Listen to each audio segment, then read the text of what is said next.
पर हमें बोलने की अपॉर्चुनिटी दी। सर, आपका ये जो सपोर्ट है ये सिर्फ एक सोच नहीं बल्कि एक बदलाव है।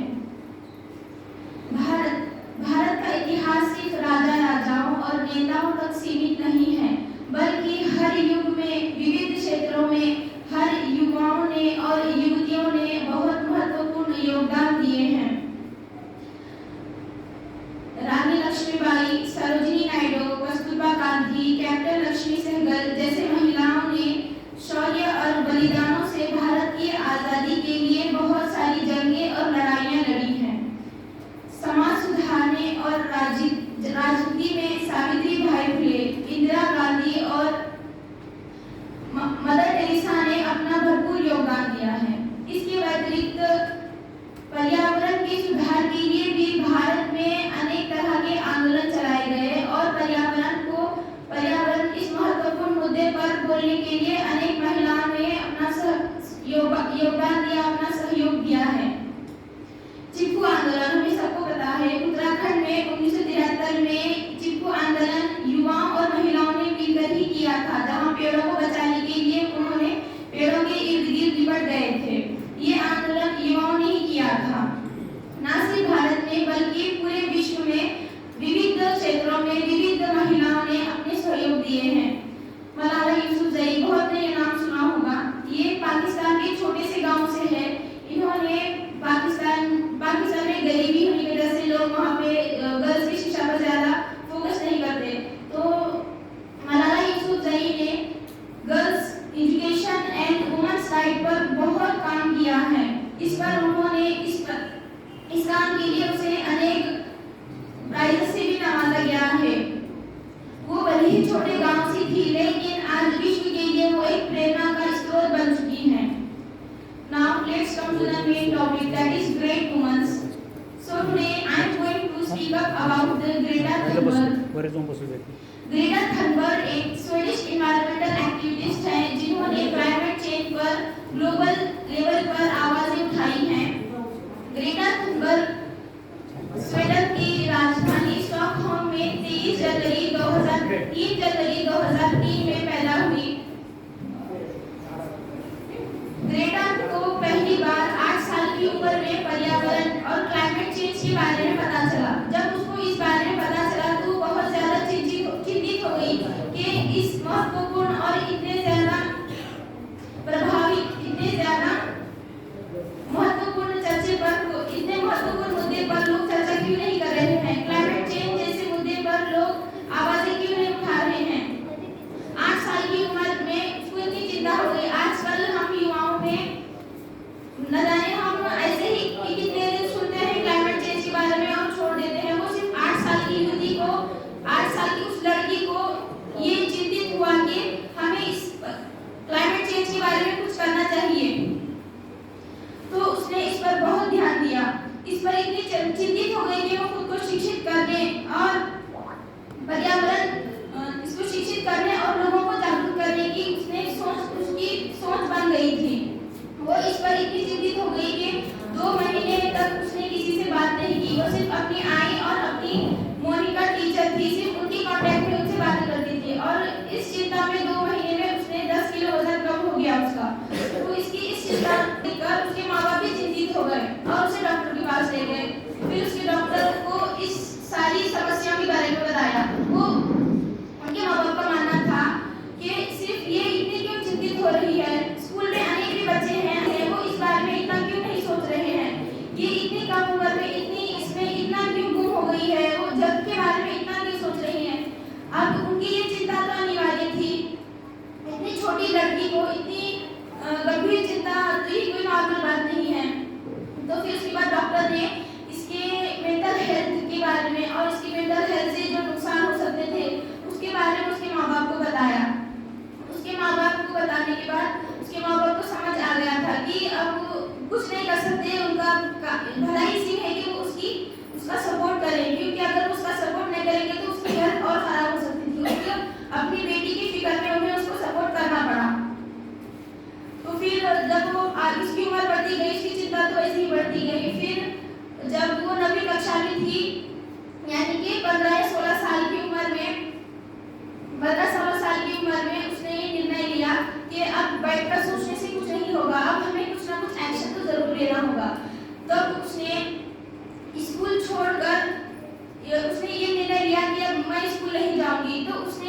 बोर्ड लिया, उस बोर्ड पर लिखा गया था school strike for climate change. फिर वो उस बोर्ड के साथ जाकर स्वीडन जो देश है उसकी पार्लियामेंट के बाहर जाकर बैठ गई। फिर उसने वहां बैठा, लेकिन उसने वहां जाने से पहले कुछ लोगों का साथ मांगा था। उसकी खुद की बहन ने भी उसका साथ नहीं दिया। वो चाहती थी कि उसकी बहन भी उसके साथ बैठकर उसका सपोर्ट करे, लेकिन उसकी बहन ने भी सपोर्ट नहीं किया। जब वो वहां पर जाकर बैठी तब वहां पे लोगों ने सबसे पहले तो उसे परेशानी से देखा कि ये यहाँ क्या कर रही है, यहाँ बैठकर ये लड़की स्कूल जाना छोड़कर यहाँ क्यों आई है। पहले दिन लोगों ने ज्यादा उस पर ध्यान नहीं दिया। वहाँ पे पार्लियामेंट में अनेक लोग आते थे, शिक्षित लोग, बड़े बड़े लोग आते थे, लेकिन उसकी तरफ ध्यान नहीं दिया। रिपोर्टर्स देखते थे, वहाँ पे आने जाने वाले नेता पार्लियामेंट में वो देखा करते थे, लेकिन उसे कोई रिस्पॉन्स नहीं देते थे। फर्स्ट डे फिर वैसे भी फर्स्ट डे सुबह में 8:30 बजे वो जब पार्लियामेंट में जाकर बैठी, 8:30 बजे से 3 बजे तक वो वहाँ बैठी रही, लेकिन उसे कोई रिस्पॉन्स नहीं मिला। इसकी वजह से वो निराश होकर घर चली गई। दूसरे दिन वो फिर नई उम्मीद लेकर वहाँ आई। जब उस दिन फर्स्ट दिन जब वहाँ बैठा था, लोगों ने सिर्फ उसकी तस्वीरें बनाकर फेसबुक और ट्विटर जैसे अनेक ऐप्स पर उसका फोटो अपलोड किया। लोगों ने कुछ पॉजिटिव कमेंट्स किए, कुछ नेगेटिव कमेंट्स किए, कुछ ने सपोर्ट दिखाया, कुछ ने बस देखकर स्क्रॉल कर दिया, आगे बढ़कर उसको रिस्पॉन्स नहीं दिया। जब सेकेंड डे को फिर से आई तो लोग सोचने पड़ गए कि जरूर कुछ चिंता की बात है, लड़की स्कूल छोड़कर यहाँ क्यों आकर बैठ रही है। जब सेकेंड डे वहाँ बैठी तो धीरे धीरे लोगों को उसकी क्यूरियोसिटी बढ़ने लगी ये लड़की को देखने की। उसके साथ एक कागज भी रखा हुआ था साथ में बोर्ड के साथ। वो कागज पर उसने अपने कुछ थॉट्स लिखे थे। उसमें लिखा था उसने, क्लाइमेट चेंज के कारण हमारा भविष्य खतरे में है, एक संकट मंडरा रहा है और इसका असर हमारे जीवन पर पड़ेगा। ये समस्या और भी गंभीर हो रही है। इसकी वजह से हमारी पीढ़ी अस्वस्थ हो गई है। हम युवाओं को सिस्टम और व्यवस्था की ज्यादा जानकारी नहीं है, लेकिन इसमें बदलाव होना चाहिए, ऐसी हमारी ये ग्रेटा का मानना था। जब वहाँ पे लोगों की भीड़ उसकी यात्रा बढ़ती गई, लोगों ने उससे थोड़ा थोड़ा करके कम्युनिकेट करना स्टार्ट किया। कुछ लोग उससे बातचीत करते थे, उसके बारे में पूछते थे, उसकी इंस्पिरेशन के बारे में पूछते थे, वो इतनी कम उम्र में यहाँ क्यों बैठ रही है। फिर अनेक इंटरव्यूअर उसका इंटरव्यू लेने स्टार्ट कर दिए। फिर कुछ पार्लियामेंट के नेताओं ने भी धीरे धीरे उसकी तरफ बढ़ना स्टार्ट किया, उसे पूछताछ स्टार्ट की।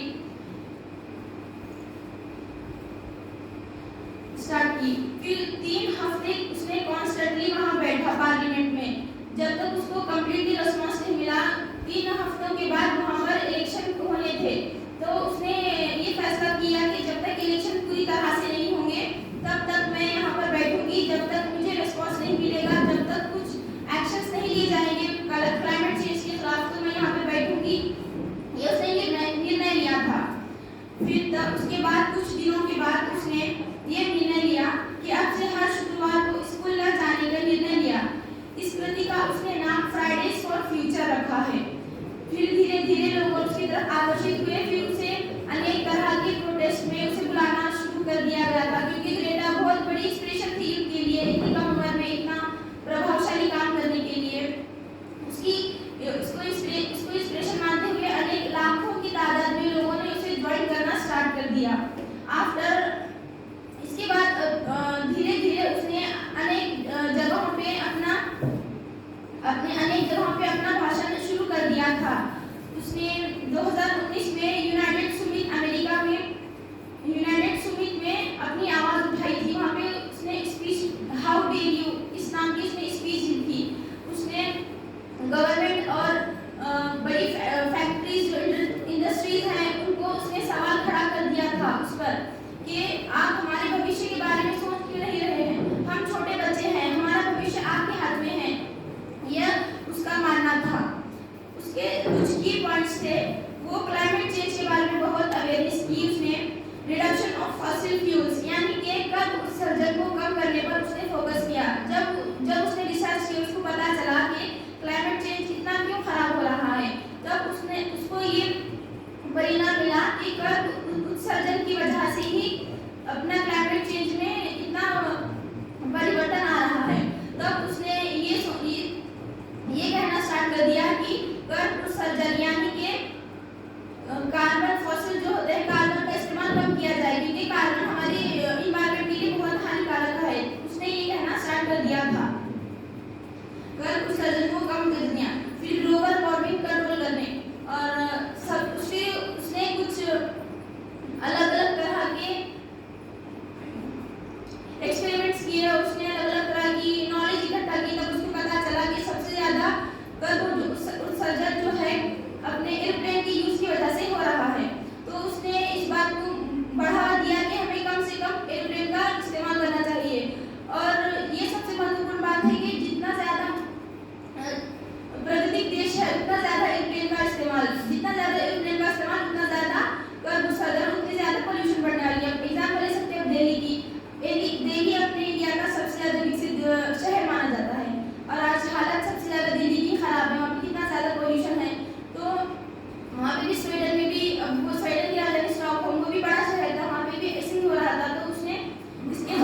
2022 में a comprehensive guide on climate science and solutions.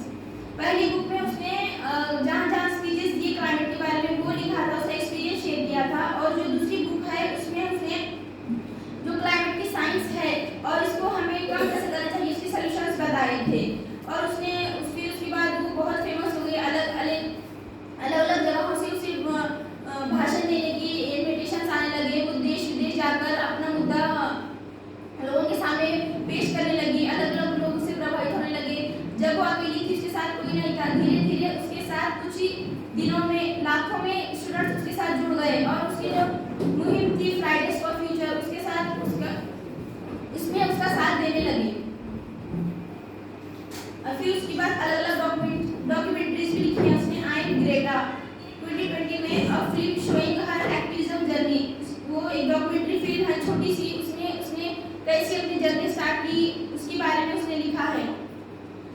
तो इस सब से हमें ये मालूम होता है कि कोई भी काम करने के लिए हमें उसकी विल चाहिए, उसकी हमें दिल से हमारे अंदर उसके लिए जज्बा चाहिए करने के लिए। हमें कोई उम्र, कोई जेंडर, कोई चीज़ मायने नहीं रखती।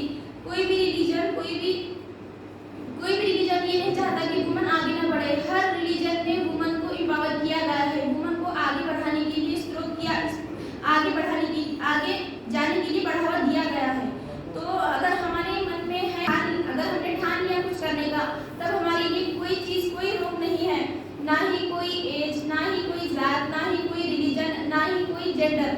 लोग कहते हैं ये आदमी है, ये बोल सकता है, हम औरत है, हम क्या ही कर रहे हैं, ऐसा कुछ नहीं है।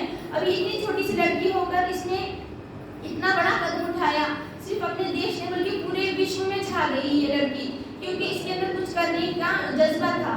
और जब हमें कुछ चीज़ें दिखती हैं निगेटिविटी, तब हमें उसे रोकने के लिए खुद से पढ़ना चाहिए, किसी का इंतजार नहीं करना चाहिए। इसने यही बताया है, इसने अपनी किताब में यही बताया है कि no one is too small to make a difference. मतलब अब कोई भी छोटा नहीं, कुछ भी बड़ा काम करने के लिए कोई भी छोटा नहीं है। अगर अपने दिल में कुछ करने की ठान ली है तो हमें करना चाहिए।